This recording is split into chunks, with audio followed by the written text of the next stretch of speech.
corned beef and the sauerkraut, kind of add the Swiss cheese at the end, roll it up, prep it, and then deep fry it. So you get a little crisp on the outside, but still a little bit of cushion.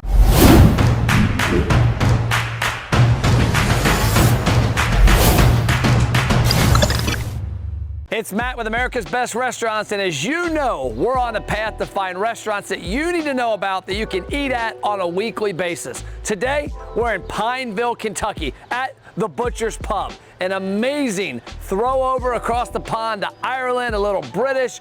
These guys in Kentucky are doing it right. The atmosphere is great, the menu is great, and we're gonna show you why it's so great. Come on inside.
Okay, we're inside. We're with Josh, one of the owners, the Butcher's Pub. What's up? How you doing?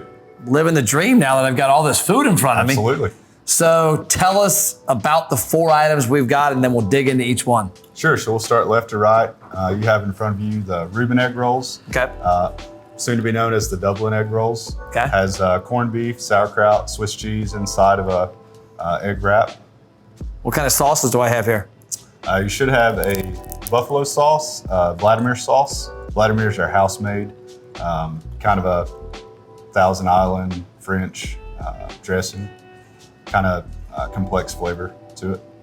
That's solid, the buffalo. Then what else? So what else in here? How's it made? Is there something different done to it? This looks a lot different than what I've seen on the road of other egg rolls. Yeah, so we dice up the corned beef and the sauerkraut, kind of add the Swiss cheese at the end, roll it up, prep it, and then deep fry it.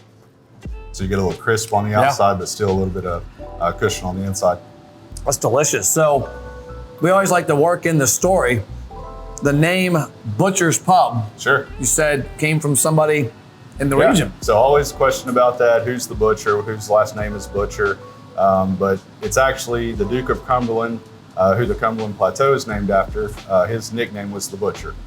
He was a general in the Catholic Army, the third son of King George, and mother was an Irish princess, so we have a British-Irish theme going on. Just something different for the area, but also tourist centric. I love it. Next, I know a lot about pretzels, and this one looks amazing. It's gigantic. It is. J&J Pretzel. It's a huge Bavarian pretzel. Comes with your beer cheese, your queso, and your stone ground mustard. It's got a nice little, almost a crisp on the outside, but very delicate on the inside. What was the inspiration behind the menu? Honestly, we just travel around to different places and find out what we like and try to bring a taste of elsewhere back to home. So it's not necessarily going all Irish or all this. It's just, hey, that we've seen this somewhere and it's awesome. Sure, yeah. Just like with the Reuben Egg Rolls, the corned beef, the sauerkraut has an Irish twist to it, but we can also do a Philly cheesesteak mix in it. Really, whatever we decide. This right here looks kind of like breakfast, but also dinner. So this is an explosion of flavor in your mouth. This is probably our top seller, best dish. It's a pilot tater tots. Okay. The Irish nachos. Pilot tater tots covered in beer cheese with bacon crumbled up on top, fried egg on top, over easy, and some chives. Served with a side of buffalo sauce. Nope. You gotta poke the yolk. Poke. You gotta Okay, let that yolk run all through. Okay, so I gotta go this. Yep. Okay, so I'm a rookie. Yeah, mix it all together. Nice, like a giant bite. Is there etiquette here, or You can do it that way. You should probably not eat the whole egg at once. Okay, but, so I'm gonna go. I don't have very good. You got to get some buffalo in there. You got to get some bacon. Yeah, I saw a tot. buffalo, cheese, bacon, Yeah. tater tots. I jokingly told my son the other day we needed to nickname him Tater Tots. He loves them so much. Okay. Oh wow, Very complex, That's but got a also lot. simple. that's got a lot going. The egg is a nice addition. This could almost be a good breakfast meal. Like my Absolutely. dad would call this hash browns almost. Sure. Was that the biggest seller? That is top seller since day one. Where did you see this at? Was this something on the road also, or is this?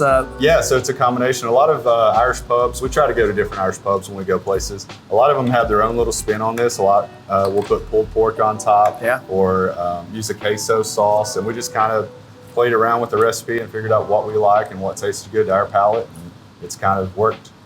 I love it. Now talk about the interior. Mix it up a little here. Sure. This wasn't like this. I love the exposed brick. I know there's the other two locations we're going to visit. I'm sure they all have their flavor. Was there any tie back to the local community, the small town Kentucky here? Yeah, absolutely. So this was an H&R Block before. I could have got my before we taxes bought done. it, sure. And there were some roof issues, so you had some damage, some water when it rained, that sort of thing. So we completely gutted the place. The brick you see on the exterior, on the interior of our walls is the exterior of the buildings next to us. Okay. So we try to leave as much brick exposed, keep it as natural as possible. And of course, the decor in here is local. We're Kentucky Wildcat fans here, so Go Cats. go Cats. My personal favorites, some of the teams, Liverpool, Dallas Cowboys, Braves, that Yeah. sort of thing. So Scott is a Man U fan. He's threatened to put a Man U flag up in here. I've not walked into one yet, but so.